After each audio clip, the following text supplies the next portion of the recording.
Hi friends, education for all channel में आपका हार्दिक स्वागत है। आज हम शुरू करेंगे अध्याय 4 प्राणी जगत। इसमें हम क्या क्या देखेंगे? इस चैप्टर में हम वर्गीकरण का आधार और प्राणियों का वर्गीकरण देखेंगे। स्टार्ट करते हैं आज की क्लास। प्राणी जगत। प्राणी जगत। जब आप अपने चारों ओर देखते हैं तो आप प्राणियों को विभिन्न संरचना एवं स्वरूपों में पाते हैं। अब तक लगभग 10 लाख से अधिक प्राणियों का वर्णन किया जा चुका है, अतः वर्गीकरण का महत्व अधिक हो जाता है। इससे नई खोज गई प्रजातियों को वर्गीकरण में उचित स्थान पर रखने में सहायता मिलती है। आगे देखते हैं हम वर्गीकरण का आधार क्या है। इसमें प्राणियों की संरचना एवं आकार में भिन्नता होते हुए भी उनकी कोशिका व्यवस्था, शारीरिक सम्मिति, परगुहा की प्रकृति, पाचन तंत्र, परिसंचरण तंत्र व जनन तंत्र की रचना में कुछ आधारभूत समानताएं पाई जाती है। इन विशेषताओं को वर्गीकरण के आधार के रूप में प्रयुक्त किया गया है। इनमें से कुछ का वर्णन यहाँ किया गया है। देखते हैं संगठन के स्तर। संगठन के स्तर में क्या कुछ है? यद्यपि प्राणी जगत के सभी सदस्य बहुकोशिक है। प्राणी जगत के सदस्य कैसे होते हैं? बहुकोशिकीय। लेकिन सभी एक ही प्रकार की कोशिका के संगठन को प्रदर्शित नहीं करते हैं। उदाहरण के लिए स्पंज में कोशिका बिखरे हुए समूहों में है, अर्थात वे कोशिकीय स्तर का संगठन दर्शाती है। क्या है? इस लाइन को आप अंडरलाइन कर लीजिएगा अपनी बुक में। स्पंज में कोशिका बिखरे हुए समूह में है, अर्थात वे कोशिकीय स्तर का संगठन दर्शाती है। स्पंज में कैसा स्तर होगा? कोशिकीय स्तर होगा, और ये कोशिका बिखरे हुए समूहों में होती है। कोशिकाओं के बीच श्रम का कुछ विभाजन होता है। सिलेंट्रेट कोशिकाओं की व्यवस्था अधिक होती है। उनमें कोशिकाएं अपना कार्य संगठित होकर ऊतक के रूप में करती हैं, इसलिए इसे ऊतक स्तर का संगठन कहा जाता है। क्या है? सिलेंट्रेट होते हैं, उनमें कैसा स्तर होगा? ऊतक स्तर होगा, क्योंकि इसमें कोशिकाएं हैं वो इकट्ठे होकर कार्य के रूप में करेगी, जो ऊतक बनाएगी। कोशिकाएं इकट्ठा होकर क्या बनाएगी? ऊतक, फिर कार्य करेगी। तो सिलेंट्रेट में कैसा स्तर होगा? कोशिका का ऊतक स्तर संगठन होगा। इससे उच्च स्तर का संगठन जो प्लेटीहेल्मिन्थ के सदस्य तथा अन्य उच्च संघों में पाया जाता है, जिनमें ऊतक संगठित होकर अंग का निर्माण करता है और प्रत्येक अंग एक विशेष कार्य करता है। प्राणी में जैसे एनेलिड, आर्थ्रोपोड, मोलस्क, एकाइनोड्रम तथा रज्जुकी के अंग मिलकर तंत्र के रूप में शारीरिक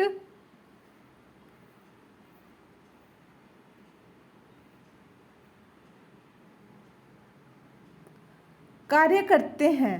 प्रत्येक तंत्र एक विशिष्ट कार्य करता है। इस तरह की संरचना अंग तंत्र के स्तर का संगठन कहा जाता है। मतलब क्या कहा गया है कि जो कोशिका कार्य करेगी उसे कोशिकीय स्तर का संगठन कहेंगे हम। जब कोशिकाएं मिलकर ऊतक बनाएंगी तो उसे ऊतक का स्तर कहेंगे। जब ऊतक मिलकर अंग बनाएंगे, फिर वो अंग कार्य करेंगे, तो उसे हम क्या कहेंगे? अंग तंत्र के स्तर का संगठन। आगे विभिन्न प्राणी समूहों में अंग तंत्र विभिन्न प्रकार की जटिलताएं प्रदर्शित करते हैं। उदाहरण के लिए पाचन भी अपूर्ण व पूर्ण होता है। अपूर्ण पाचन तंत्र में एक ही बृहद्वार होता है जो मुख तथा गुदा दोनों का कार्य करता है, जैसे प्लेटीहेल्मिन्थ्स। पूर्ण पाचन तंत्र में 2 बृहद्वार होते हैं, मुख तथा गुदा। इसी प्रकार परिसंचरण तंत्र भी एक प्रकार का है, खुला तथा बंद। क्या कहा है कि आगे है ना, पाचन के भी आधार को बांट दिया गया है। जैसे एक तो पूर्ण पाचन हो गया, एक अपूर्ण पाचन हो गया। अपूर्ण पाचन में क्या होता है? केवल एक ही द्वार होता है, उसी से तो भोजन लिया जाता है और उसी से निकाला जाता है। जबकि पूर्ण पाचन तंत्र में क्या होता है? 2 द्वार होते हैं, एक मुख और दूसरा गुदा। मुख से भोजन लिया जाता है और गुदा से निकाला जाता है। और इसी प्रकार जो अपना परिसंचरण तंत्र है वो भी खुला और बंद होता है। अब देखते हैं इसके बारे में। खुले परिसंचरण तंत्र में रक्त का बहाव हृदय से सीधे बाहर भेजा जाता है तथा कोशिका एवं ऊतक इसमें डूबे रहते हैं। बंद परिसंचरण तंत्र, रक्त का संचार हृदय से भिन्न भिन्न व्यास की वाहिकाओं के द्वारा होता है। उदाहरण धमनी, शिरा एवं कोशिकाएं। क्या है कि जो खुला परिसंचरण तंत्र होगा उससे जो हृदय से ना रक्त सीधा बाहर भेजा जाएगा और जो बाकी के कोशिका उत्तक होंगे वो उसमें डूबे रहते हैं। और बंद परिसंचरण तंत्र में क्या होगा, हृदय से रक्त है वो अलग अलग वाहिकाओं द्वारा लिया जाता है। उनमें किसका नाम लेंगे हम, धमनी शिरा कोशिकाओं का। और ये धमनी शिरा कोशिकाएं फिर शरीर के अलग अलग अंगों तक रक्त को पहुंचाती हैं। फ्रेंड्स, आज का अपना मोटिव यही रहेगा कि आप इस वीडियो को देख रहे हो, जहाँ तक इस वीडियो को देखोगे आपको वहाँ तक ये चैप्टर पूरा याद हो जाना चाहिए। तो अब तक हमने क्या पढ़ा, सतर पढ़ा प्राणियों का। जब कोशिकाओं के द्वारा कार्य होगा तो उसे हम क्या कहेंगे, कोशिकीय स्तर। और जब कोशिकाएं मिलकर उत्तक बनाएंगी और उत्तक के द्वारा कार्य होगा तो उसे उत्तक स्तर बोलेंगे। जब उत्तक मिलकर अंग बनाएंगे और अंग कार्य करेगा शरीर में तो उसे हम क्या कहेंगे, अंग तंत्र का स्तर। और इसी प्रकार पाचन भी दो प्रकार से होता है, पूर्ण पाचन और अपूर्ण पाचन। पूर्ण पाचन में क्या होगा, दो द्वार होंगे, एक मुख और एक गुदा। मुख से भोजन लिया जाएगा, गुदा से निकाला जाएगा। अपूर्ण पाचन में क्या होगा, सिर्फ एक ही द्वार होगा जिसी से भोजन लिया जाता है और उसी से निकाला जाता है। उसी प्रकार से परिसंचरण तंत्र भी दो प्रकार का होगा, खुला परिसंचरण तंत्र और बंद परिसंचरण तंत्र। खुले परिसंचरण तंत्र में क्या होगा, रक्त का बहाव हृदय से सीधे बाहर भेजा जाता है और कोशिका और उत्तक उसमें डूबे रहते हैं। बंद परिसंचरण तंत्र में क्या होगा, हृदय से रक्त है वो कुछ वाहिकाओं के द्वारा ले जाया या लाया जाएगा। उनमें हम नाम लेंगे धमनी, शिरा, कोशिकाएं, कोशिकाएं नहीं केशिकाएं।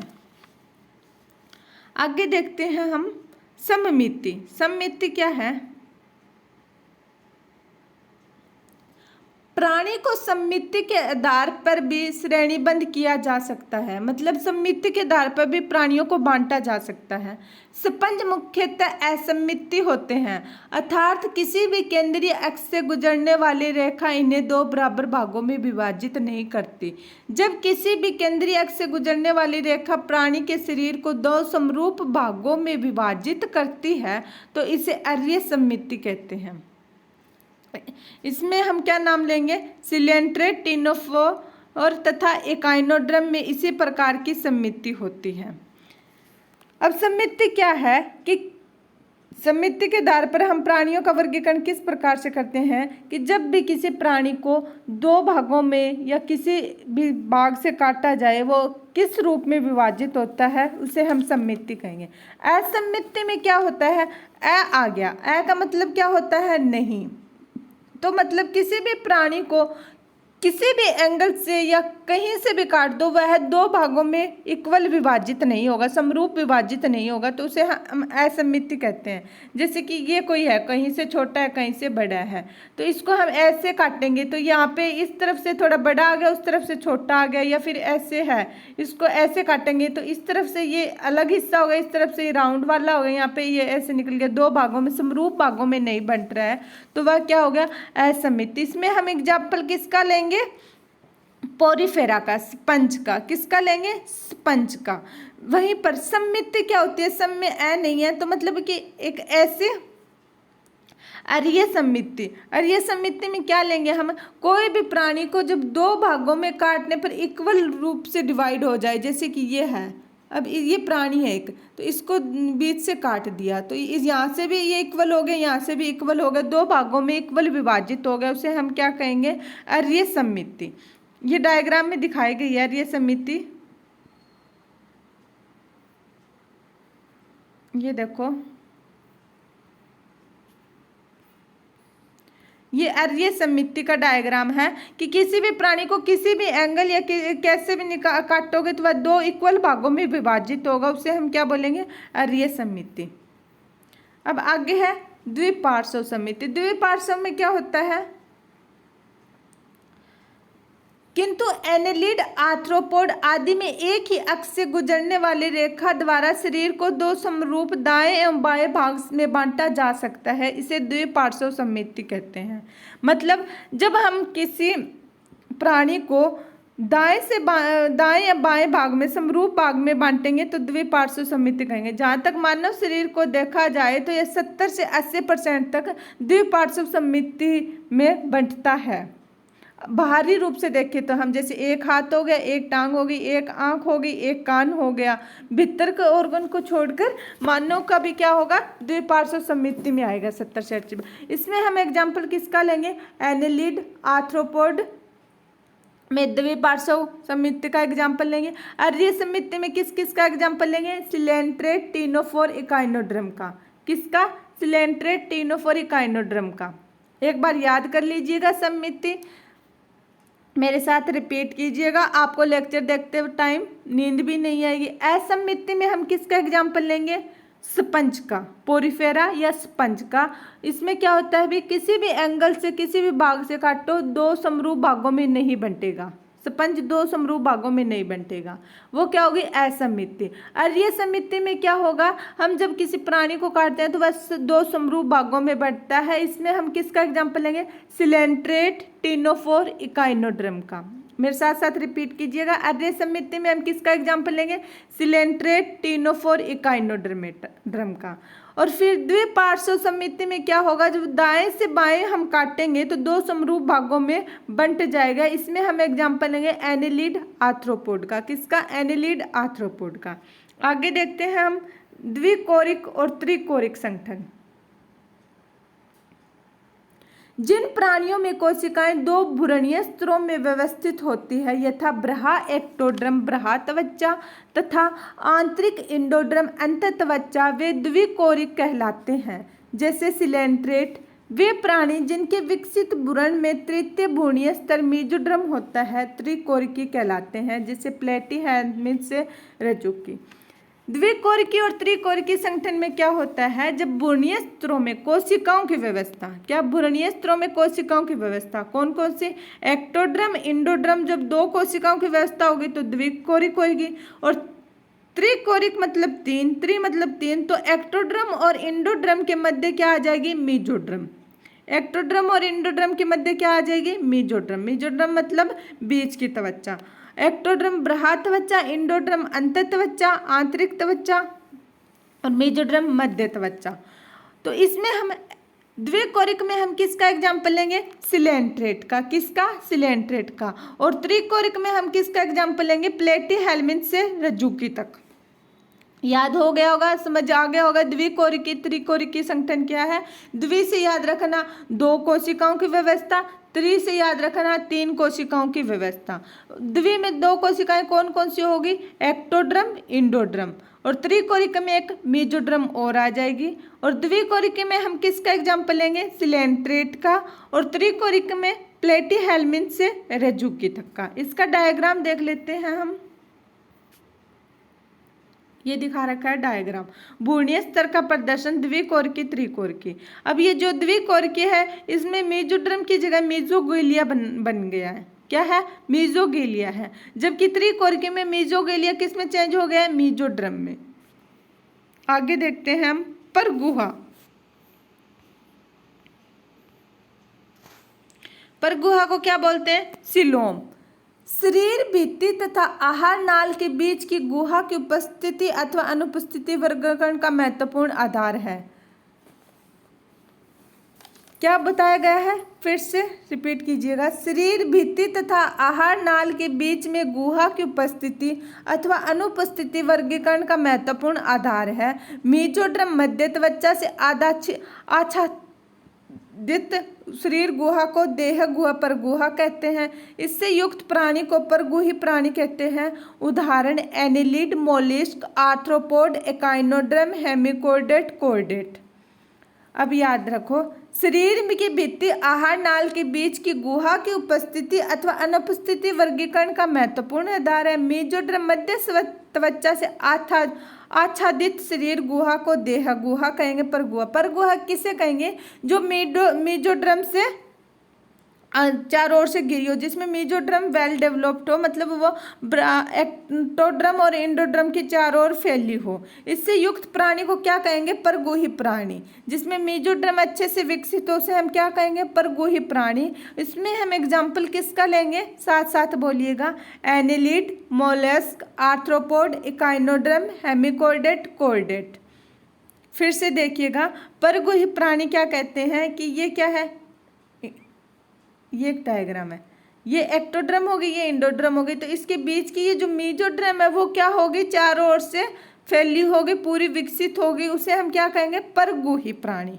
जिसमें ये व्यवस्था होगी उसे हम क्या कहेंगे? परगोही प्राणी। उसमें हम किसका एग्जाम्पल लेंगे? Annelid, mollusc, arthropod, echinoderm, hemichordate, कोइडेट का। आगे देखते हैं। कुछ प्राणियों में यह गुहा मेसोड्रम से आच्छादित नहीं होती, बल्कि मध्य त्वचा मेसोड्रम बृहत् त्वचा अंत त्वचा के बीच बिखरी हुई थैली के रूप में पाई जाती है। उन्हें कूटगुहिक कहते हैं, जैसे एस्केलमिथ। अब कूटगुहिक किसे कहेंगे? कूट मतलब झूठा, फाल्स गुहिक। जिसमें क्या होगा? मेसोड्रम पूरी विकसित न होकर या फिर पूरी चारों ओर से फैली हुई ना होकर थैली नुमा संरचना में प्रेजेंट होंगी, मतलब बिखरी हुई होगी। मेसोड्रम क्या होगी? उसमें तो जो परगोही प्राणी में तो क्या होगी? यह मेसोड्रम पूरी ऐसे चारों ओर से फैली होगी। और कूटगुही में क्या होगी? यहाँ पर ये जो ब्रहा होगी आंतरिक मेसो गुहा कैसी होगी? ऐसी थैली नुमा संरचना में प्रेजेंट होंगे, उन्हें क्या कहेंगे? कूटगुहिक प्राणी। इसमें हम एग्जाम्पल किसका लेंगे? एस्केलमिथ का। किसका? एस्केलमिथ का। तीसरा देखते हैं। जिन प्राणियों में शरीर गुहा नहीं पाई जाती उन्हें अगुह्य कहते हैं, जैसे प्लेटीहेल्मिन्थ। और जिनमें यह संरचना नहीं पाई जाती उसे हम क्या कहेंगे? अगुह्य कहेंगे। और इसमें एग्जाम्पल किसका लेंगे? प्लेटीहेल्मिन्थ का। इसका डायग्राम देख लीजिएगा आप, ये देखिए। परगुह्य में क्या होगा? परगुहा है ये, यहाँ पर ये मेसोड्रम है, ये क्या है? चारों ओर से अच्छे से व्यवस्थित है, पूरी विकसित है। कूटगुही में क्या होगा? ये मेसोड्रम ये क्या? थैलीनुमा संरचना में प्रेजेंट है। और अगुह्य अनुप्रस्थ रेखा चित्र में क्या होगी? एब्सेंट होगी मेसोड्रम। आगे देखते हैं। खंडी भवन।